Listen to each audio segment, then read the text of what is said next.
आप देख रहे हैं आज की सत्ता। हेलो दोस्तों, क्या हाल है। तारीख आज 22 अगस्त 2025, दिन शुक्रवार, हिंदी तिथि चतुर्दशी। और आइए अब बात करते हैं आज के मुख्य समाचार में देश भर की तमाम बड़ी खबरों पर नजर डालते हैं। देखिए, पहली खबर, भारत के विदेश मंत्री डॉक्टर एस जयशंकर ने रूस के मॉस्को में रूसी राष्ट्रपति व्लादिमीर पुतिन से मुलाकात की। अभी 3 दिवसीय रूसी दौरे पर हैं विदेश मंत्री, आपको पता होगा। और इस दरमियान एस जयशंकर बोले कि भारत नहीं बल्कि चीन रूसी तेल का सबसे बड़ा खरीदार है। फिर भारत पर हाई टैरिफ समझ से परे हैं। और इस दरमियान भारत रूस के बीच कई अहम मुद्दों को लेकर बातचीत भी हुई। भारत को सशक्त बनाने में भी मदद करेगा रूस। सुदर्शन चक्र परियोजना का हिस्सा बनने की भी उम्मीद जताई। इधर हमारे देश के प्रधानमंत्री नरेंद्र मोदी ने फ्रांस के राष्ट्रपति से फोन पर बातचीत की। रूस यूक्रेन संकट समेत कई अहम मुद्दों पर चर्चा हुई है। और वहीं दोस्तों, फजी के प्रधानमंत्री राबुका भी परसों 24 अगस्त को भारत दौरे पर आएंगे। इस दरमियान पीएम मोदी के साथ उनकी द्विपक्षीय बातचीत भी होगी। चलिए अगला अपडेट देखिए। परिवहन मंत्री नितिन गडकरी बोले कि सरकार ने फाइनेंशियल ईयर 2025 तक एसेट मोनेटाइजेशन के जरिए 1.42 लाख करोड़ जुटाए। परिवहन मंत्री ने यह आंकड़े भी जारी किए। और वहीं उन्होंने एक और बात कही कि भारत की ऑटोमोबाइल इंडस्ट्री अगले 5 साल में विश्व की नंबर 1 इंडस्ट्री बन जाएगी। अगले 5 सालों में केंद्रीय परिवहन मंत्री नितिन गडकरी ने यह नया लक्ष्य तय किया है। चलिए अगली बड़ी खबर देखिए। असम राज्य में अब 18 साल से ज्यादा उम्र वालों का नया आधार कार्ड नहीं बनेगा। असम के मुख्यमंत्री हेमंत बिस्वा शर्मा ने कहा कि अवैध प्रवासियों को नागरिकता से रोकने के लिए यह अहम फैसला लिया गया है। यानी असम राज्य में 18 साल से ज्यादा उम्र के लोगों का अब आधार कार्ड बनाने के लिए एप्लीकेशन अप्लाई नहीं किया जा सकेगा। हालांकि दोस्तों, सरकार के इस फैसले के बाद आपके मन में भी यह सवाल आ रहा होगा कि जिन 18 साल से ऊपर के लोगों का अगर आधार कार्ड बना ही नहीं हुआ तो अब उनका क्या होगा, राइट? तो उनके लिए सरकार ने नियम में एक ढील दी है। मुख्यमंत्री हेमंत बिस्वा शर्मा ने बताया कि राज्य में 18 साल से ऊपर के जिन लोगों के पास आधार कार्ड अभी तक नहीं है तो उन्हें आवेदन के लिए 1 महीने तक का समय दिया जाएगा। इसके अलावा अनुसूचित जाति, SC, ST और चाय जनजाति के 18 साल आयु वाले लोग बाग जो हैं, वह 1 साल तक अपना आधार कार्ड बनवा सकेंगे। यह मुख्यमंत्री बिस्वा शर्मा ने कैबिनेट बैठक में सबसे महत्वपूर्ण फैसला लिया। चलिए अगली बड़ी खबर देखिए। GST रिफॉर्म्स को लेकर आखिरकार अच्छी खबर आ गई। GOM ने केंद्र सरकार के 5 व 18% के 2 स्लैब वाले GST प्रस्ताव को स्वीकार कर लिया है। GOM के अध्यक्ष सम्राट चौधरी ने खुद इस बात की घोषणा की।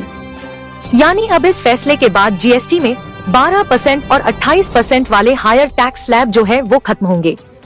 केवल 5% और 18% स्लैब ही रहेंगे GST में।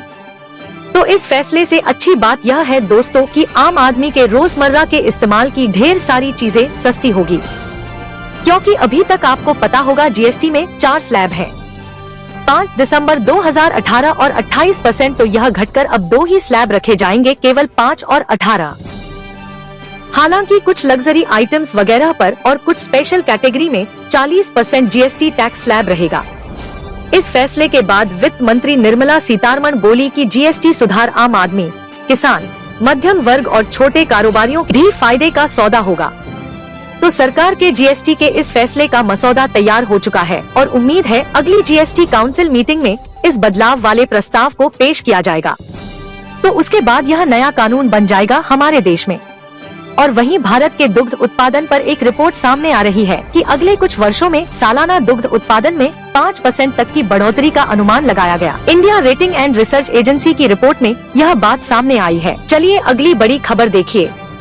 भारत में खुलने जा रहा एप्पल कंपनी का तीसरा स्टोर 2 सितंबर को कर्नाटक के बेंगलुरु में ओपन होगा। अगले महीने एप्पल हब, अभी तक के पहले 2 स्टोर हैं, मुंबई और दिल्ली में, अब तीसरा बेंगलुरु में खुलेगा। और वहीं देखिए, केंद्र सरकार ने कहा कि राज्यों को बातचीत करके विवाद निपटाने चाहिए। दशकों से यही प्रथा चली आ रही है। अदालत हर समस्या का समाधान नहीं कर सकती है। सुप्रीम कोर्ट में राज्यपाल बिल पेंडिंग केस अभी भी चल रहा है और इस मुद्दे पर केंद्र सरकार ने यह बयान दिया। वह देखिए, एक पति पत्नी के तलाक मामले पर भी सुप्रीम कोर्ट ने सुनवाई करते हुए कहा कि अगर पति पत्नी को अलग ही रहना है तो शादी ही ना करें, क्योंकि अक्सर पति पत्नी में झगड़े तो होते हैं, लेकिन बच्चों की क्या गलती कि इन झगड़ों की वजह से उनका घर टूट जाए। तो सुप्रीम कोर्ट ने इस केस की सुनवाई पर कहा कि शादी का मतलब दो आत्माओं का साथ आना होता है। पति पत्नी साथ रहते हैं तो घर में खुशी रहती है और छोटे बच्चे साथ रह पाते हैं, वरना बच्चों की क्या गलती है कि उनका घर टूट जाए ऐसा। चलिए अगला अपडेट देखिए। मेघालय राज्य में भारत बांग्लादेश बॉर्डर पर कर्फ्यू लग गया। 1 किलोमीटर तक के दायरे में 2 महीने तक रात में लगा रहेगा यह कर्फ्यू। हथियारबंद लोगों की घुसपैठ के बाद यह फैसला लिया गया। और वहीं बड़ी खबर आ रही है, रुद्रप्रयाग में फिर से लैंडस्लाइड की घटना देखी गई। बद्रीनाथ गंगोत्री हाईवे बंद पड़ा है। आगरा ताजमहल तक पहुंच चुकी है यमुना नदी उफान पर आकर। गुजरात पोरबंदर में भी कई घर डूब गए। हिमाचल प्रदेश में भी बीते कुछ दिनों में 145 मौतें हो गई। 20 जून से लेकर अब तक मानसूनी सीजन में देश भर में भारी बारिश से हालात काफी गंभीर चल रहे हैं। फिलहाल देखिए अगली खबर।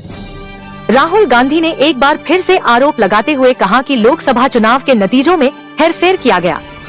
मुंगेर में बारिश के बीच उन्होंने भाषण दिया। बिहार में अभी आपको पता होगा उनकी वोट अधिकार यात्रा चल रही है।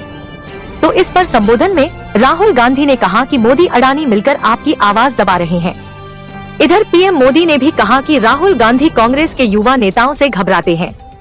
एनडीए की बैठक में पीएम बोले कि परिवारवाद और असुरक्षा की वजह से उन्हें बोलने ही नहीं दिया जाता है।